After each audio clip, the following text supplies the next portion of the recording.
सत्संगत जी, प्यार से कहना धन निरंकार जी।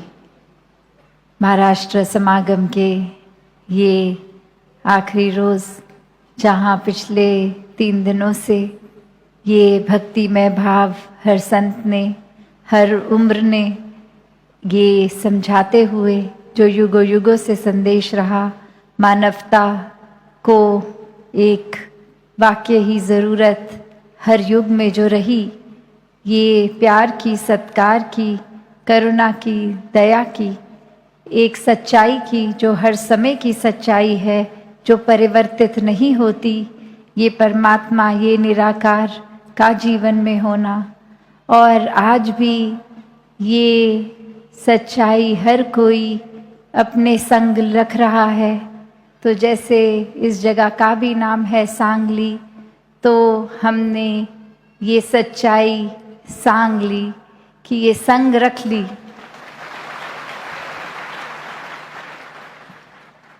तो हर कोई अपने जीवन में जहाँ इसी सच्चाई को संग लेकर ही चलता रहे, ये जीवन का कोई भी पड़ाव हो, कोई भी परिस्थिति हो, बस ये प्राथमिकता, यही सच्चाई, ये परमात्मा हमेशा रहे जीवन में। ये इंसान तो कोई भी बहाना काफ़ी मानता है, कोई भी बुद्धि को एक बदलने के लिए। अक्सर सब कुछ भी अगर जीवन में ठीक हो रहा होता है,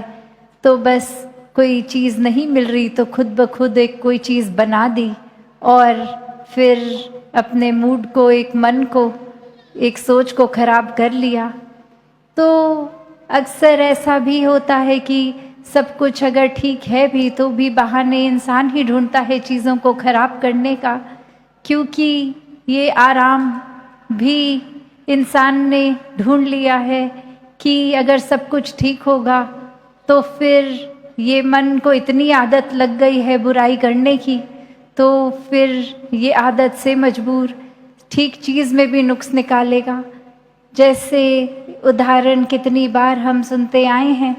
कि एक सफ़ेद चादर पे भी अगर एक हल्का सा काला दाग है तो जिक्र सिर्फ उस काले दाग का, ना कि उस काले दाग के अलावा बाकी सफ़ेद चादर जो है उस पे नज़रिया रखने का।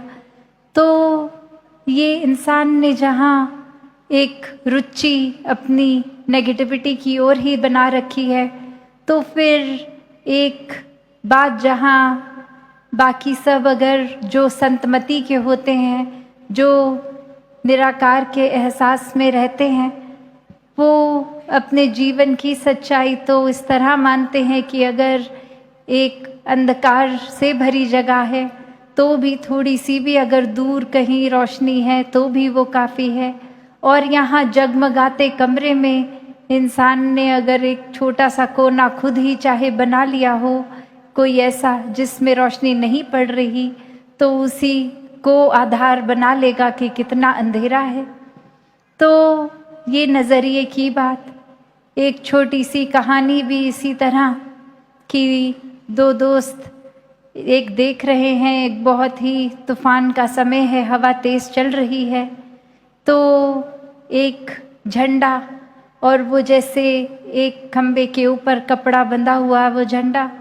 और हवा का समय एक दोस्त कह रहा है कि ये हवा इस कपड़े को हिला रही है, और वहाँ दूसरा दोस्त कह रहा है ये कपड़ा हवा में उड़ रहा है। तो इसी में ये अब आपस में डिबेट कि कौन सही है कौन गलत, और अब वो एक तीसरे इंसान के पास जाके बोलते हैं कि ये हमारा मुद्दा सुलझाओ कि क्या सही है। और वो इंसान फिर यही कहता है कि सब कुछ अगर स्थिर है तो आपका मन ही हिल रहा है, ये नज़रिया ही है, क्योंकि वो बातें देखा जाए तो दोनों ही सही हैं कि हवा के कारण उस कपड़े का हिलना या वो कपड़ा हवा में हिलना। तो ये नज़रिया, ये एक बात जो हर किसी ने उस तरह से अपने हिसाब से आजकल बना लेते हैं कि ये हमारा नज़रिया है तो यही सही है, फिर चाहे एड़ी चोटी का जोर लगा दें, दलीलें दे दें, एक अपने पॉइंट ऑफ व्यू को ही करेक्ट घोषित करके, एक फिर दूसरे के अगर बात में दम भी है तो भी एक अपने अहंकार की वजह से सिर्फ ये दिखाने के लिए कि हमारी सोच कितनी सही, कितनी उत्तम है, दूसरे के नज़रिए पे एक गौर ही नहीं करते, तवज्जो ही नहीं देते, कैसे फिर एक अपनी सोच को ही हर कोई सही साबित करने की दौड़ में फिर किसी से बात इसलिए नहीं करते, एक वार्तालाप, एक डिस्कशंस इसलिए नहीं कि दूसरे की बात सुन के हम कुछ सीखें, पर इंसान तो इसी दौड़ में है कि दूसरा जैसे ही अपना कोई पॉइंट ऑफ व्यू बताएगा, कोई अपना पक्ष किसी तरह से अपना नज़रिया दिखाएगा, तो उसी समय हम उसको टोक के बोलेंगे, नहीं आपकी सोच से बेहतर तो हमारी सोच है, देखो आपने ये कहा, अब हमारी ये सुनो। तो अक्सर इंसान समझने के लिए नहीं, समझाने के लिए बात करने शुरू कर देते हैं। दूसरे की बात से सीखना तो दूर की बात, वो बात ही इसलिए कि दूसरे का अक्सर एक वाक्य, एक सेंटेंस ख़त्म भी नहीं होता कि वहीं टोक के अपनी बात शुरू, कि पहले ये समझ तो लें दूसरा क्या कह रहा है, फिर उस पे गौर करके कि वो सही कह रहे हैं तो वो बात को अपनाया जाए, और अगर सही नहीं लग रही तो उसके बारे में कुछ कहा जाए। पर नहीं, इंसान तो दूसरे की एक पूरी बात ख़त्म होने से पहले ही टोक के बस अपनी बात को इम्पोज करने लग जाते हैं, एक अपनी बात में इस तरह से वज़न डाल के, और फिर ये अहंकार इतना हावी हो जाता है कि अक्सर तो लोग डराने धमकाने तक उतर आते हैं कि अगर हमारी बात नहीं सुनी तो ये कॉन्सिक्वेंस होगा, ये हमारे नज़रिए को अगर आपने नहीं अडैप्ट किया तो फिर ये आपका नुकसान हम इस तरह कर देंगे। तो इंसान खुद ही आज देख लें, एक अपने अंदर आत्म मंथन करके कहाँ खड़े हैं। ये मन के ऊपर का जो भाव है, जैसे इस कहानी में भी वो हवा और वो कपड़ा, तो मन ने तो चंचल ही रहना है जब तक इस स्थिर के साथ जुड़कर इस निराकार से ना जुड़ा जाए। तो ये जैसे हर देवानी में भी है कि मन तो सादो एक है पर कितने रंग बदलता है, कि कैसे एक पल में हमारे अंदर क्या सोच है, क्या भाव है, अगले ही पल क्या हो जाते हैं। वही इंसान अगर अभी मिला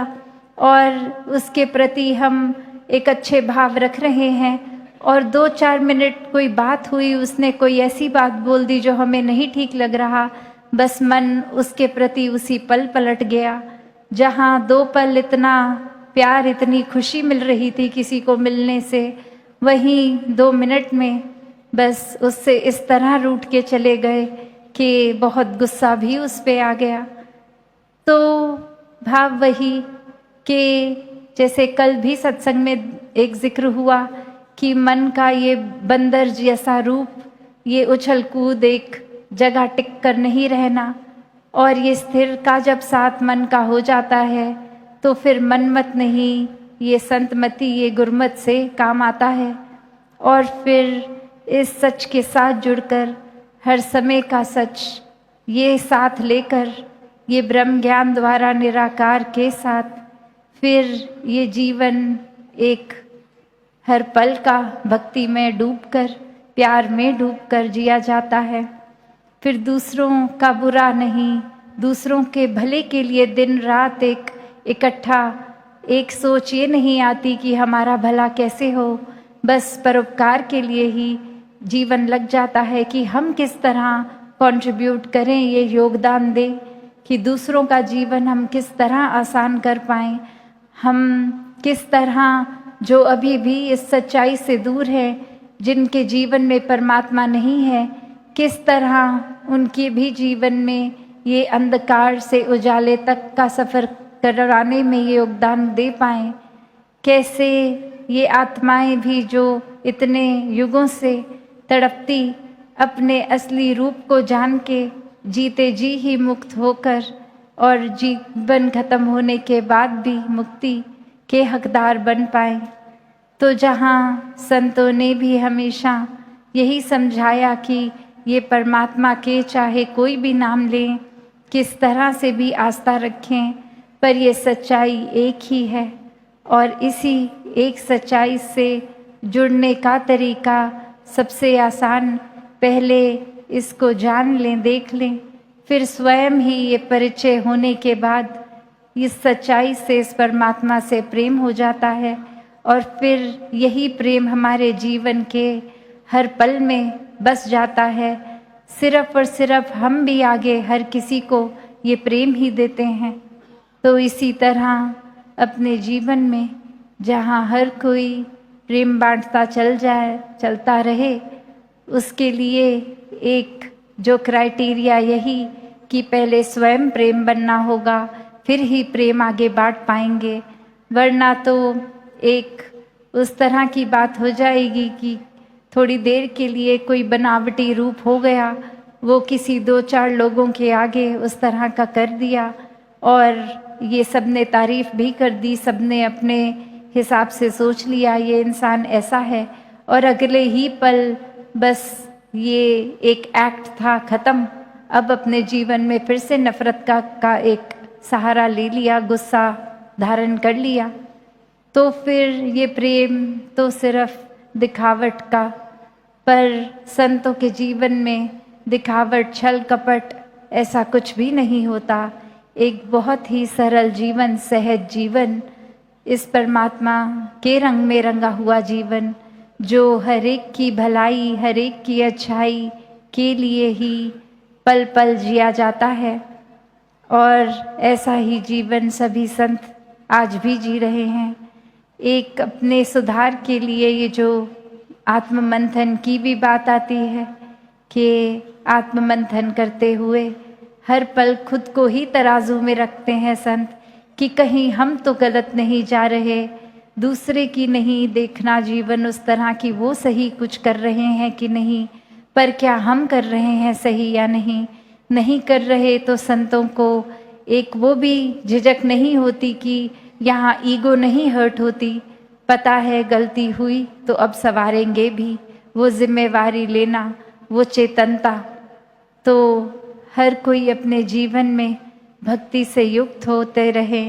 एक दूसरे की बात को सुने समझने के लिए, ना कि सिर्फ इसलिए ये साबित करने के लिए कि हमारी सोच आपसे बेहतर है, हम आपसे बेहतर हैं, हमारा राज्य आपसे बेहतर है, हमारी एक कल्चर आपसे बेहतर है,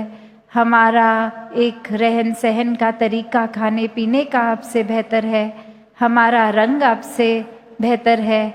हमारी ओरिएंटेशन आपसे बेहतर है। नहीं, सब में ही परमात्मा का रूप है, सभी एक समान हैं। एक परमात्मा के दर्शन जब जीवन में हो जाते हैं तो चहूँ और बस परमात्मा ही नज़र आता है, और ऐसा ही जीवन सभी के हिस्से आए, ये सेवा सिमरन सत्संग सभी के हिस्से आए। और जहाँ ये रूप के, ये समागम के तैयारियों की भी आज बात चली कि कैसे इतने समय से, महीनों से सब यहाँ सेवा में योगदान दे रहे हैं, जो आ सके वो भी, जो नहीं आ सके उनका भी सेवा का भाव परवान। तो हर कोई इसी तरह सेवा सिमरन सत्संग के रंग में रंगता जाए और गहराई से ये चाहत खुद ब खुद आए, किसी को कहने की ज़रूरत ना पड़े कि आपके जीवन में सत्संग की कमी हो रही है, जाया करें सत्संग, पर खुद को ही उस तरह से, जिस तरह जब हमें प्यास लगती है तो किसी को कहना नहीं पड़ता कि आपको प्यास लगी है, वो पानी हमें खुद ही पता लगता है, शरीर को ज़रूरत है। उसी तरह ये रूह की खुराक, ये सत्संग, ये संतों का संग, जब फिर ये इसकी भी अगर जीवन में पहली बात तो कमी हो ना, और अगर हो भी तो कैसे खुद को ही ये निराकार से जब जोड़ेंगे, ये भी एहसास आएगा कि जीवन में ये संगतों का संग कितना ज़रूरी, ये सुमिरन, ये सेवा भाव कितना ज़रूरी। तो दातार कृपा करे हर एक पे कि सेवा सुमिरन सत्संग के एक लगन में भक्ति की एक अवस्था हर एक को प्राप्त हो। निराकार पहले देखकर फिर जीवन में